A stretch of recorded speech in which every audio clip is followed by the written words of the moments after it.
Olá pessoal, tudo bem com vocês? Vamos dar continuidade aqui às nossas aulas do canal e a aula de hoje será sobre noções de conjuntos e algumas relações. Então a gente vai falar de relação de pertinência, de conjuntos, interseção de conjuntos, tá? Dos elementos de um conjunto. A aula de hoje em geral vai ser sobre conjuntos, tá? Então vamos lá pessoal. Em matemática a gente tem várias formas de nos comunicar, né? E de forma que facilitam e simplificam o entendimento dos assuntos. Os matemáticos eles utilizam basicamente três tipos de linguagem, né? Uma linguagem coloquial, que é uma linguagem ordinária com ideias e conceitos, tá? Uma linguagem simbólica, que é uma ideia que a gente usa símbolos, né, para expressar de forma precisa os conceitos dados, tá? E uma linguagem gráfica. Na maioria das vezes a gente usa gráficos para deixar claros os conceitos e as situações em que estão sendo envolvidos, tá? Quando eu digo gráfico aqui, é gráficos, tabelas, tá bom? Tudo está relacionado. Então, para isso, a gente precisa fixar algumas notações, tá? Primeiramente, sempre que a gente estiver falando de conjuntos, quando a gente falar de um conjunto, a gente vai denotar por uma letra maiúscula. Então, conjuntos geralmente são denotados por A, B, C, D, letras maiúsculas, tá? E os elementos dos conjuntos a gente denota por letras minúsculas, tá? Comumente a gente usa X, Y e Z, A, B, C, U, V, tá? Quando um elemento está dentro de um conjunto, a gente utiliza esse símbolo aqui, ó, esse símbolo de pertence, tá? Para dizer que o elemento pertence ao conjunto, né? Então esse Ezinho significa pertence, né? A relação de pertinência, tá? Então o Ezinho significa a relação de pertinência. Então sempre que a gente escreve esse A com esse símbolo e Azão, significa que o Azinho pertence ao conjunto A, tá? E quando não pertence, a gente utiliza o Ezinho cortado, tá bom? Então isso aqui significa que não pertence ao conjunto. Alguns conjuntos especiais a gente denota de forma diferente, tá? Que é o caso dos números naturais, inteiros, racionais, irracionais e reais, que a gente denota por essas letrinhas aqui respectivamente, tá? Essas letras diferentes aqui, né? Naturais é esse N, Z é os inteiros, Q é os racionais, I de irracional e o R de reais, tá? Então sempre que a gente falar nesses conjuntos, a gente vai estar utilizando essas letras diferentes aqui. Bom, mas então o que é um conjunto, né? Um conjunto ele é uma listagem de elementos, tá? E aí, dado dois conjuntos, tem algumas relações que é importante para a gente, tá? Primeiro, quando que a gente diz que um conjunto está contido dentro do outro? O próprio nome já diz, né? O conjunto está contido no outro, né? Então, um conjunto está contido no outro conjunto, o conjunto A está contido no conjunto B, né? Ou, equivalentemente, o A é subconjunto do conjunto B, tá? A gente denota por A, esse símbolo aqui, já vou comentar sobre ele, B, tá? Se todo elemento de A for também elemento de B. Então, todo elemento de A também é elemento de B, tá? Esse símbolo, que parece um Czinho, mas um pouquinho mais compridinho, é o símbolo que nos dá a relação de continência, né? De contido, tá? A relação de contido, tá bom? Em linguagem simbólica, tá? A gente diz que A está contido em B, tá? Se, somente se, para todo elemento x de A, ele também é um elemento de B, tá? Então, essa expressão aqui se lê: para todo elemento x pertencente ao conjunto A, implica que x pertence ao conjunto B, tá? Então, quando que um conjunto está contido no outro? Quando, de fato, ele está contido mesmo. Todo elemento do conjunto menor é também elemento do conjunto maior, tá?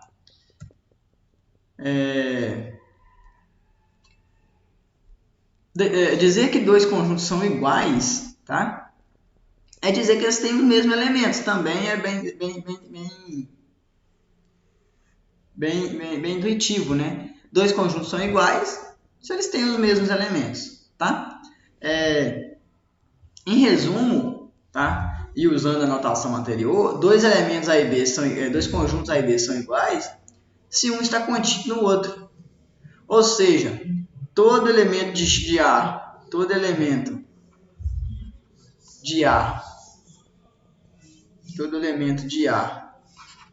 pertence a B, né? É o que está falando essa coisinha aqui. E todo elemento de B pertence a A, tá? Então, igualdade de conjuntos vocês podemos ver também como sendo um conjunto contido no outro, tá? Então, isso aqui nos dá essa aqui. Então, dois conjuntos são iguais se um está contido no outro, tá bom? E aí a gente diz o seguinte, que quando eles estão contidos, mas não são iguais, porque pode haver o caso em que eles estão contidos e são iguais. Vamos dar um exemplo, né? Pega o conjunto A como sendo o conjunto AB e o conjunto B como sendo o conjunto BA. Olha, o A está contido em B, porque todo elemento de A também é elemento de B, né? E são iguais, né? Os elementos são o mesmo. Mas pode haver casos em que o A é diferente de B. Por exemplo, vamos pegar o mesmo A aqui.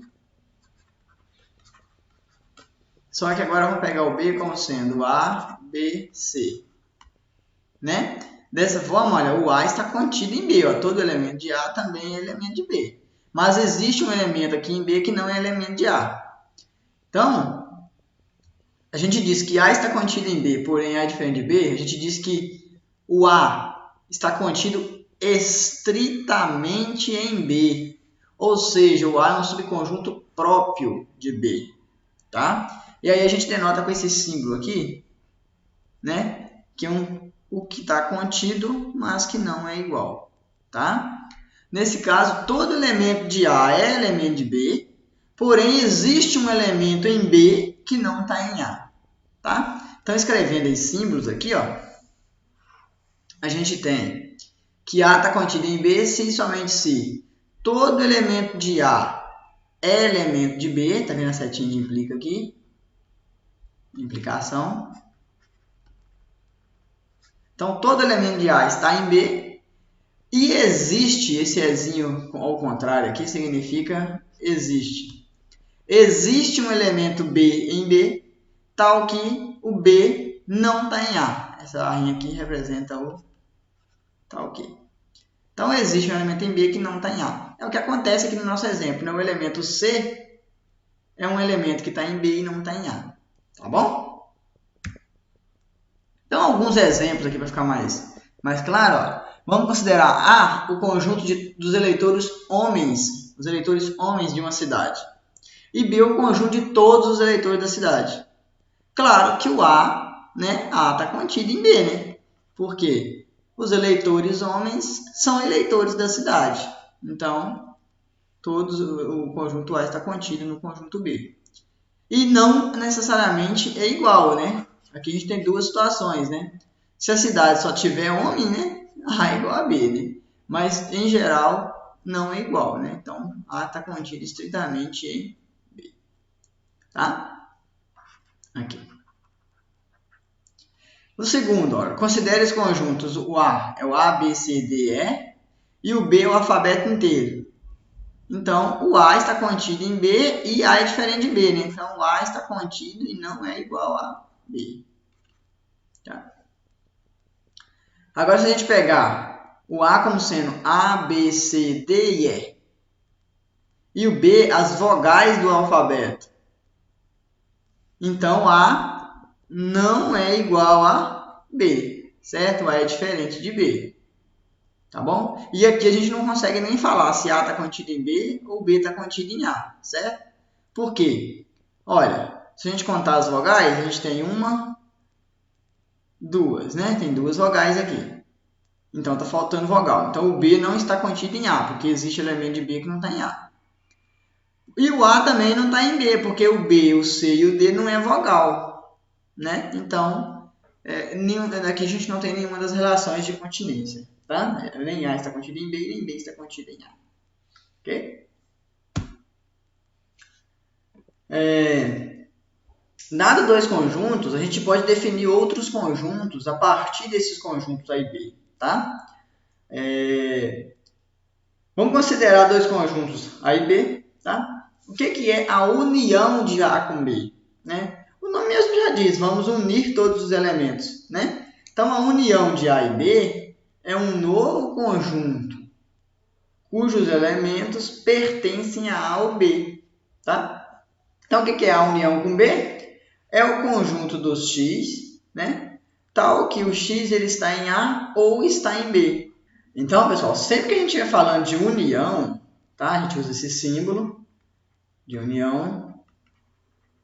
A gente vai estar relacionado com o cognitivo ou, tá? Então, sempre que a gente estiver falando de união, a gente vai estar usando ou. É um elemento que está em A ou está em B, tá? Em A ou em B. Então, por exemplo, ó, considere o conjunto A como sendo o conjunto aqui 2, 4, 6, 8 e 10. O conjunto B é 1, 3, 5, 7, 9 e 10. Então, quem será a união B? Então, a união B eu vou pegar todo mundo. E quem já estiver nos dois, eu não preciso ficar colocando duas vezes, eu vou colocar apenas uma vez. Então, quem é a união B? Olha aí, 1, que está em B, 2, que está em A, 3, que está em B, 4, que está em A, e assim vai. E o 10 está nos dois, então eu vou colocar o 10 apenas uma vez aqui. Ó. Então, quem é o A união B? Os números de 1 a 10, os números naturais de 1 a 10. Tá bom? Quais algumas propriedades da união de conjunto que a gente acaba utilizando bastante, né? Dado dois conjuntos A e B, as seguintes propriedades são verdadeiras. Olha, A união com A é sempre A. Claro, né? O que é A união com A? Eu vou pegar todos os elementos de A e fazer união com todos os elementos de A. Isso vai me dar o conjunto A mesmo, né? Então, isso aqui é ok, né? Agora, A união B é igual a B união A. Né? A gente está unindo A com B, então não faz diferença se eu estou fazendo A união com B ou se é B união com A. Estou juntando todo mundo do mesmo jeito, tá? Agora, A união com vazio é sempre o conjunto A. Essa aqui é um pouco mais bom a gente detalhar pelo seguinte. O que é o conjunto vazio, né? O conjunto vazio, o próprio nome já diz, né? O conjunto que não tem ninguém, né? Então, o conjunto não tem ninguém. Eu vou pegar o A e vou juntar com ninguém, o conjunto que não tem ninguém. A gente vai continuar tendo o conjunto A, tá? Então, A união com vazio é sempre o conjunto A. Agora, o A está sempre contido dentro da união de A com B. De fato, né? O que é A união com B? Não é juntar os elementos de A e os elementos de B? Então, os elementos de A estão lá dentro, né? Então, o A está sempre contido na união de A e B. Agora, se o A está contido em B, então a união de A com B é sempre B. Também, de fato, né? Se o A está contido em B, certo? Então o A já está dentro de B. Quando eu faço a união de A com B, eu vou ter o conjunto B, né? Vamos dar um exemplo aqui, ó. Vamos pegar, por exemplo, o conjunto A, AB. E o conjunto B, como sendo aqui, A, B, C, D. O A está contido em B, né? Claro, né? O A está contido em B. Quem é A união com B?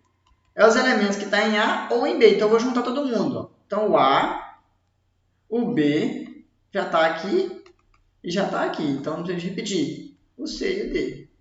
Que é o conjunto B, né?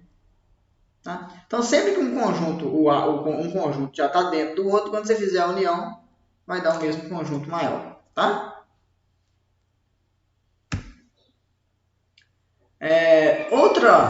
Outra relação entre conjuntos que é muito importante é a relação de interseção de dois conjuntos, tá? O que é a interseção de dois conjuntos, né? É um novo conjunto cujos elementos pertencem a, atenção, ó, I a B. Então, sempre quando a gente estiver falando de interseção, né? Interseção, a gente usa esse símbolo, né? Esse símbolozinho aqui. São os elementos X que estão em A e em B. Então, lembra, na união a gente tinha o conectivo OU. Aqui a gente tem o conectivo I, tá? Então, isso aqui de interseção está ligado ao conectivo E. Então, fiquem atentos, viu? Interseção, E tem que satisfazer uma coisa e a outra.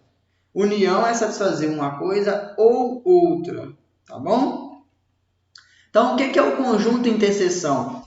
É o conjunto dos elementos que estão nos dois conjuntos, o que é comum. Estão em um e no outro, tá? Então, por exemplo, considere o conjunto A, 2, 4, 6, 8, 10, é o mesmo conjunto do exercício anterior, tá?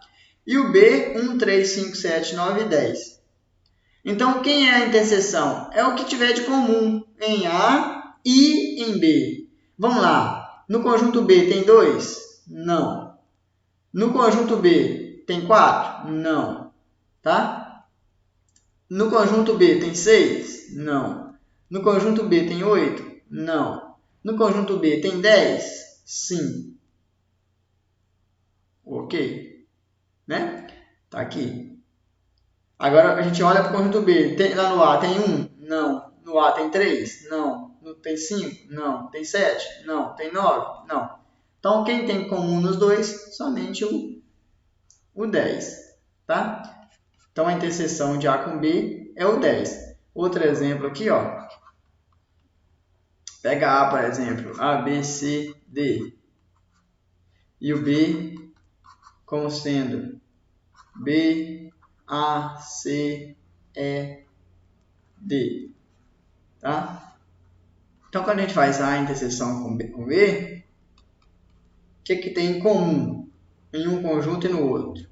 O A está nos dois, né? O B está nos dois. O C está nos dois. O D está nos dois. Então, você tem A, B, C, D. Né? Nesse caso é igual ao A. Tá? Bom, pessoal, aí a gente tem algumas propriedades de interseção de conjunto que é importante a gente saber, tá? E que a gente utiliza. A interseção com A. Eu vou pegar os elementos de A que estão em A. Ou seja, o que tem em comum entre A e A? Todo mundo, né? Então, A interseção com A é sempre A. Assim como na união também era o A, né? Quando eu faço A interseção com B, é a mesma coisa de B interseção com A, certo? Por quê? Eu estou pegando os elementos de A que estão em B. É a mesma coisa de eu pegar os elementos de B que estão em A. É a mesma coisa, tá? Estou pegando o que tem em comum entre A e B. Quando eu intercepto A com o conjunto que não tem ninguém, o que vai sobrar? Ninguém, né? O que tem em comum entre A e o vazio? No vazio não tem ninguém, então não tem como ter nada em comum com A. Tá? Agora, a interseção está sempre contida dentro do conjunto. De fato, né, a gente não está pegando os elementos do conjunto que está dentro do outro conjunto. Então, a interseção está sempre contida, tanto em A quanto em B. Né? E se a gente tem o A contido em B, lembra que a união dava o conjunto maior. Né? Maior no sentido de inclusão. Então, o B. Aqui vai dar o conjunto menor, que é o A. Tá? De se esperar também, né? Você está pegando um conjunto que está dentro de outro, quando você faz a interseção, vai dar o conjunto menor. Aqui, por exemplo, ó, considera A como sendo o conjunto 2, 5, 7, 10. O B como sendo, por exemplo, 1, 2, 3, 5, 7, 9, 10, 15. Né? O A claramente está contido em B, né? Ó, 2 está aqui. 5 está aqui. 7 está aqui. 10 está aqui. Então, A está contido em B. Faz a interseção. O que tem em comum entre A e B? O conjunto A, né? A interseção com B é exatamente o conjunto A. Tá? Bom, pessoal, outro conjunto importante que a gente tem é o conjunto que a gente chama de conjunto de diferença. O que é o conjunto de diferença? É o que tem de diferente mesmo, tá? Dados dois conjuntos A e B, né? A diferença de A e B é um novo conjunto que tem como elementos os elementos que estão em A e não estão em B, tá? Então, em símbolos, o que é A menos B? A gente denota tanto assim quanto assim, ou A menos B ou A barra B. São os elementos que estão em A e que não estão em B, tá bom? Então, é um dos elementos que está no conjunto e que não está no outro. É a diferença entre os conjuntos, tá? Vamos considerar, por exemplo, o conjunto A como sendo 2, 3, 4, 6, 8, 9 e 10. E o conjunto B como sendo 1, 3, 5, 7, 9 e 10. Né? Então, o que é o conjunto diferença de A e B? É os elementos que estão em A e que não estão em B. Vamos lá. O 2 está em A e não está em B. Então, ele entra na diferença. O 3 está em A, também está em B. Então, não entra. O 4 está em A e não está em B. Então, ele entra aqui. O 6, ele está em A e não está em B. Então, ele entra aqui também. O 8 está em A e não está em B. Então, ele entra aqui no conjunto de diferença. O 9 e o 10, eles estão em A e também estão em B. Então, eles não entram no conjunto de diferença. Então, quem é o conjunto A barra B? É o conjunto 2, 4, 6 e 8. Então, o conjunto de diferença, ele é o conjunto que está em A e não está em B. Tá? É os elementos de A que não está em B. Tá? Cuidado, viu? A menos B ou A barra B. Tá? Duas notações possíveis aí. Ok, pessoal? Bom, pessoal, e aí tem algumas propriedades de diferença de conjuntos que vale a gente ressaltar, tá? Então, primeiro, se você tem um conjunto e retira os elementos que estão no conjunto, vai sobrar um conjunto vazio, né? Então, a diferença de A com A é sempre vazio. Se você tem um conjunto e vai retirar o que tem em comum com o vazio, vai sobrar o conjunto, né? A menos vazio é o próprio conjunto. Se você não tem nada e vai retirar o que está em A, vai continuar não tendo nada, né? Então, isso aqui, ok. Agora, quando um conjunto está contido no outro, tá? Existe um conjunto que ele é muito especial, tá? Que é o complemento de A com respeito ao conjunto B, tá? O que é isso? É a diferença de B com A, tá? Que a gente chama de complementar de A em relação a B. Geralmente a gente usa inclusive a notação A complementar, Bzinho aqui embaixo, para indicar que é o complementar em relação ao conjunto B, tá? Então, o que é esse complementar? São os elementos do conjunto maior, então se A está contido em B, são os elementos do conjunto B que não estão no conjunto A, tá? Ok, vamos fazer aqui um exemplo rápido para a gente poder tentar esclarecer essas ideias, tá? Vamos lá, considere o conjunto A, os x dos naturais, então são números naturais, de 0 a 6. Pessoal, é muito importante a gente saber ler os conjuntos, tá? Os elementos x, eles são os elementos dos naturais, tá? Então, se eu colocar reais, muda o conjunto. Se eu colocar racional, muda o conjunto. Se eu colocar inteiros, muda o conjunto, tá? Então, é o conjunto dos números naturais, tais que 0 menor ou igual a x menor ou igual a 6. O B é o conjunto dos naturais, tá? Tal que 2 é menor ou igual a x menor ou igual a 8. C também é o conjunto dos x dos naturais de 2 até 8. E o D é o conjunto dos x naturais de 3 a 4. Tá bom? E aí, eu quero que vocês indiquem se são verdadeiras ou falsas as seguintes afirmações. Indique se é verdadeiro ou falso as seguintes afirmações. A é igual a B? Vamos ver? Olha, dá para a gente escrever. Quem é o conjunto A? Nesse caso, a gente consegue escrever, porque são números naturais. Então, 0, 1, 2, 3, 4, 5, 6. Notem o seguinte, uma coisa importante aqui. Menor ou igual, então inclui o elemento. Menor ou igual, então inclui o elemento. tá? Se for somente menor ou somente maior, não inclui o elemento. Nesse caso aqui, inclui o elemento, tá? Isso é muito importante, principalmente quando a gente for estudar funções, tá? Esse menor ou igual. E o conjunto B, ele é o conjunto de 2 a 8, também dos naturais. Então, é 2, 3, 4, 5, 6, 7. A é igual a B? Não, né? Tem vários elementos em A que não estão em B, assim como tem vários elementos em B que não estão em A. Por exemplo, 0 pertence a A e não está em B. 1 está em A e não está em B. Certo? O 7 está em B e não está em A. O 8 está em B e não está em A. Então, A não é igual a B. Isso aqui é falso. Tá? O A está contido no conjunto C. Note que o C e o B são iguais, né?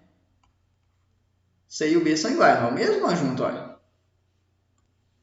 Né? O A está contido aqui em B ou em C? Não, né? Note, tem dois elementos de A que não está em B. Então, isso aqui também é falso. Tá? O A está contido no conjunto D. Vamos ver quem é o conjunto D. É o x natural de 3 a 4. Então, vamos lá. 3, 4. Tem mais alguém? Não. Né? É os naturais, ó. De 3 a 4. Então, só 3 e 4. Então, o A está contido em D? Também não, certo? Olha, o 0, 1, o 2, o 5, o 6 estão em A e não está em D. Então, o A não está contido em D. Também é falso. Agora, nota o seguinte, que o D está contido em A. Né? O D está contido em A, né? D está contido em A. Né? E o A não está contido em D. O B está contido em B? De fato, né? Todo elemento está contido nele, todo conjunto está contido nele mesmo, né? Todo elemento de B está em B. Então, isso aqui é verdadeiro. O A pertence a D? Isso aqui é falso por vários motivos. Primeiro, o A nem está contido em D, como a gente viu no item C. Né? Aqui a gente viu isso. E outro, pessoal. Fiquem atentos. Um conjunto, ele nunca que pertence a outro conjunto. Não importa o conjunto. Um conjunto nunca pertence a outro.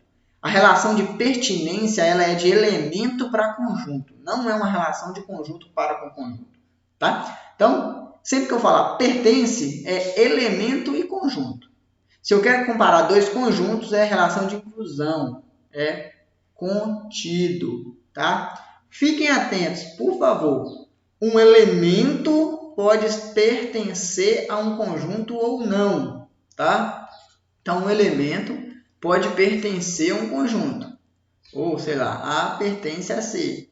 Mas um conjunto nunca existe isso. Não existe isso. Tá? Isso aqui não existe. Tá? Não existe pertinência entre conjuntos. Existe inclusão. Pertinência é entre um elemento e um conjunto. Tá bom? Então, isso aqui é falso. Tá? Não existe relação de pertinência entre conjuntos. Ok, pessoal? Bom, para nosso intuito ao longo das próximas aulas, que a gente vai ficar trabalhando com funções, né? É importante alguns conjuntos, tá? De forma especial, a gente vai falar dos conjuntos da reta. Os subconjuntos na reta, ele tem um papel fundamental no estudo de funções, tá? Então, a gente vai trabalhar com os subconjuntos da reta. E esse subconjunto da reta, na maioria das vezes, os mais comuns são os intervalos e suas uniões e interseções, tá? Então, para isso, vamos definir o que é intervalo na reta, tá? O que é um intervalo? É um subconjunto da reta mesmo, tá? E eles têm algumas possibilidades que nos facilitam descrever e a notação desses conjuntos, tá? Então, por exemplo, o que é um intervalo aberto de extremos AB? Geralmente a gente fala assim, ó, intervalo aberto AB, tá? Sempre que o intervalo for um intervalo aberto, a gente denota esse intervalo com essa barrinha, tá? E ele é esse conjunto, né? O conjunto dos números reais entre A e B. Então, a gente olhar para a reta, a gente tem uma coisa mais ou menos assim, ó. Tá aqui a reta real, né? Então você tem aqui o A, o número A, e você tem aqui o número B. A gente está pegando todo mundo que está aqui no meio, com exceção do A e B. Então, geralmente, a gente denota com uma bolinha aberta aqui assim, ó. Com exceção do A e B. Então, você está pegando todo mundo do intervalo, menos o A e B. Notem, aqui a gente não consegue descrever os elementos, tá? Então, se eu falo com vocês assim, ó. I é o intervalo 1, 2. Ou I é o intervalo 1, 4. Isso aqui é diferente, tá? Do conjunto 1, 2, 3, 4. Também é diferente do conjunto 2, 3, tá? A gente não está falando de números naturais, está falando de números reais, então é uma coisa densa, tá? Então isso aqui é todo o intervalo de 1 a 4. Então aqui a gente tem 1,5, 2,5, 3,5, todos os números de 1 a 4, tá? Ele é denso, tá bom? E aí a gente tem também o intervalo fechado. O intervalo aberto a gente desconsidera os extremos. O intervalo fechado a gente denota com um colchetezinho dessa forma, tá? E aí a gente está considerando os extremos, é como se entra o A e B, tá? Notem uma coisa interessante, ó, importante. Quando a gente fala de intervalo aberto, a gente denota usando parêntese, tá? E aqui na desigualdade, olha, é uma desigualdade aberta, olha, é só menor, tá vendo? O x ele é maior do que A e menor do que B, ou seja, a gente não está contando A e B. No caso dos intervalos fechados, a gente denota com um colchetezinho e a desigualdade ela é menor ou igual, olha, inclui os elementos A e B, tá? Então, menor é só os elementos que estão entre A e B, com exceção de A e B. E menor e igual inclui os elementos A e B, tá bom? E aí a gente tem os intervalos semi-abertos, né? Que são os intervalos que ele não é nem aberto nem fechado. São intervalos que têm um lado aberto, outro lado fechado. Então, por exemplo, intervalo AB com o extremo A aberto, né?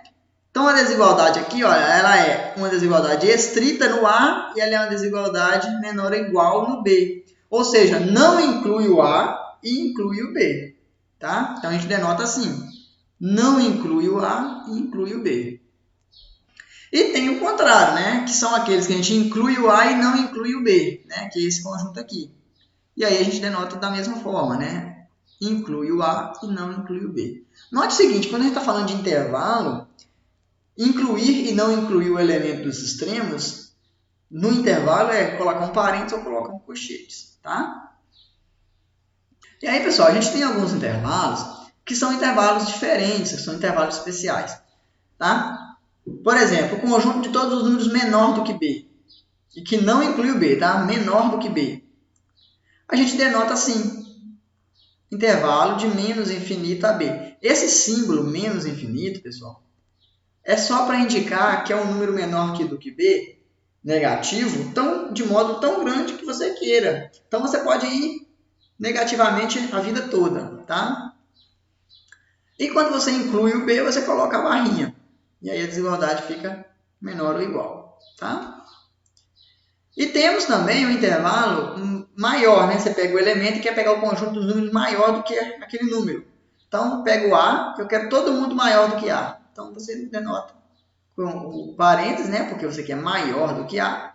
E a mais infinito. Esse mais infinito é a ideia que você pode pegar um número tão grande quanto você quer, tá? E você tem o maior igual, que é quando você fecha a barrinha, né? Que é maior ou igual àquele elemento. Então, inclui o A também. Tá? Então, na reta, vamos pegar esses dois aqui primeiro. Na reta, está aqui o elemento A. Nesse caso aqui, você não inclui o A, então a bolinha aqui é aberta. E você vai pegando daqui para frente todo mundo que você quiser pegar. Toda a vida. Nesse caso aqui, você está incluindo o A. Então, a barrinha ela é fechada. No A, inclui o A. E todo mundo que você quer pegar aqui para frente. Nesse caso aqui, você tem o B fechado, né? Fechado. está pegando todo mundo menor do que B, então daqui para trás. E aqui também você tem o B aberto, está pegando todo mundo daqui para trás. Tá bom? Então é a noção de intervalo aberto, fechado, semiaberto na reta. Então, por exemplo, ó, represente em forma de intervalos os seguintes conjuntos. Então, olha lá, quem é o conjunto A? Note, conjunto dos números reais, então é uma coisa densa, não dá para enumerar. Então, eu tenho que escrever em forma de intervalo. Está falando que é 2 menor ou igual a x menor ou igual a 8. Então, olha, é os números de 2 a 8. Inclui o 2 e o 8? Sim, olha, a desigualdade aqui é fechada. Então, está incluindo o 2 e o 8. Então, eu uso colchetes. 2, 8. Certo? B. Conjunto dos x reais. Então, novamente, denso, é uma coisa densa. A gente tem que escrever em forma de intervalo. De menos 3 a 3. Fechado também nos dois. Então, eu coloco o menos 3 e o 3. Fechado aqui com colchetes. Tá bom? O conjunto C é o conjunto também dos números reais, tá? Tal que o x é menor do que 18. Então, menor do que menos 18 é menor. Então, eu já sei que eu vou usar o menos infinito. Posso pegar em negativo tão grande quanto eu queira. E vai até o menos 18. No menos infinito ele é sempre aberto, pessoal, porque não é menos infinito, não é um número, tá? Isso aqui é só uma representação para você pegar um número tão grande quanto você queira negativamente, tá? E aí no 18 é fechado, porque aqui é uma desigualdade fechada, então é um colchete. E o item D, o conjunto D, também é o conjunto dos números reais, então também é uma coisa densa, maior do que 7. Então, é de 7 em diante. Então, 7 até mais infinito. Eu posso pegar tão grande quanto eu queira. Aqui é sempre parêntese. Tá? No mais infinito e no menos infinito. E agora, não inclui o 7. Olha, é aberto. Então, aberto. Tá? X só maior do que 7 aqui. Ok, pessoal? Outro exemplo. Vamos escrever agora na forma de conjunto as relações que a gente tem em intervalos, tá? Olha, I1. Então, ó, é o conjunto, já que é intervalos, então são os x da reta, tais que menos infinito até 2. Isso eu estou falando de todos os números que são menor do que 2. Note que aqui é parêntese. Então, aqui já que aqui é parêntese, aqui é menor. Menor do que 2. Não inclui o 2. O I2 é o conjunto, o intervalo de 3 a 9. Então, são os x pertencente à reta, tal que 3 é menor do que x, menor do que 9. Será que é aberto ou é fechado? É aberto. Aqui tem um parêntese e aqui também tem parêntese. Então, não inclui o 3 e o 9. Tá bom? O I3. Note que o I3 é a união de dois intervalos. Ó, eu estou com um intervalo. Então, são os x pertencentes à reta. Vamos escrever separadamente. Tais que...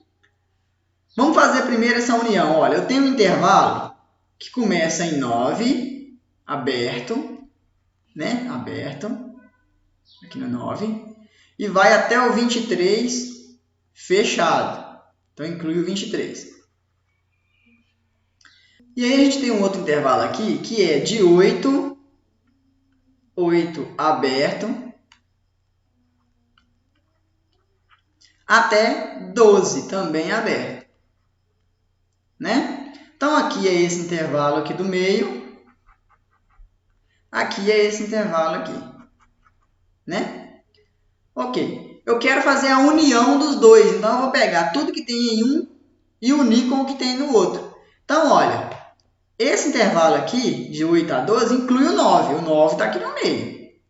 O 9 não está em cima, mas ele está aqui. Então, no novo intervalo vai ter o 9.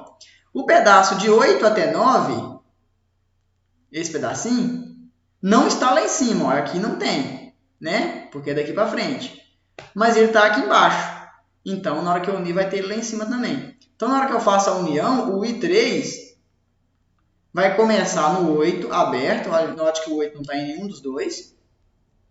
E vai até o 23, fechado, porque o 23 está no primeiro intervalo. Então, quem é o I3? É um intervalo de 8 a 23, né? Então, é o x real, está aqui 8. Não inclui o 8, então o x é maior do que 8. E inclui o 23, então é menor ou igual a 23. Tá? E o I4, note, o I4 ele é a interseção. Vamos lá fazer a interseção agora no I4. Então, quem é o I4?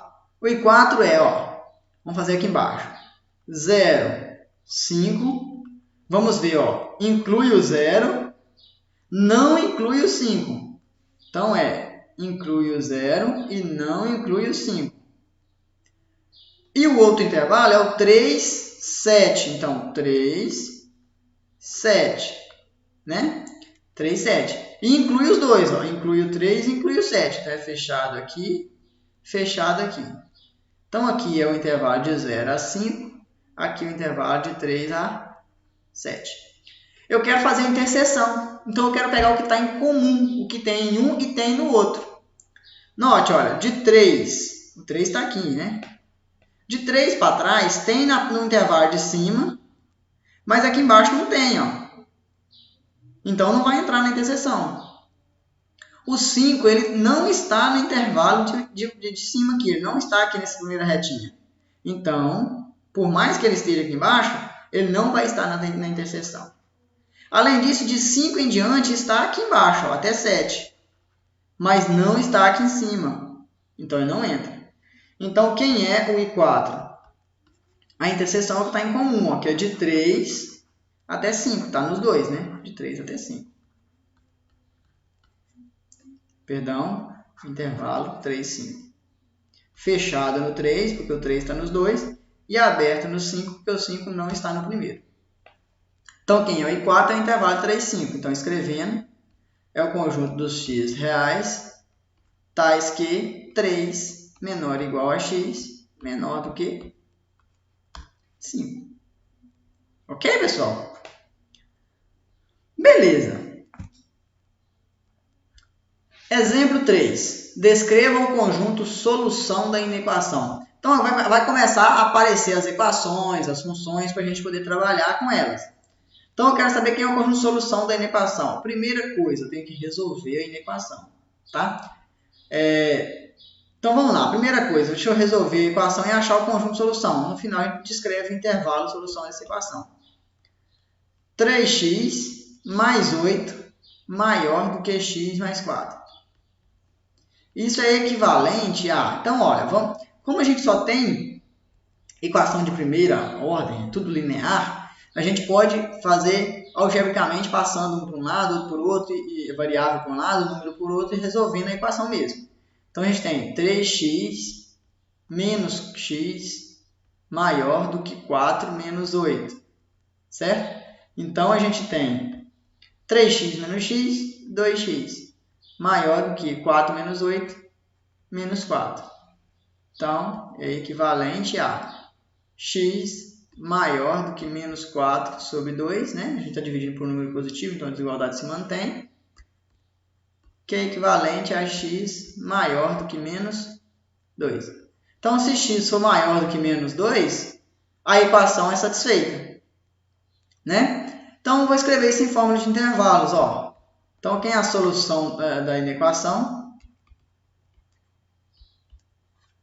É um conjunto, que é o I, vamos chamar de I, o conjunto do x pertencente à reta, tal que o x é maior do que menos 2.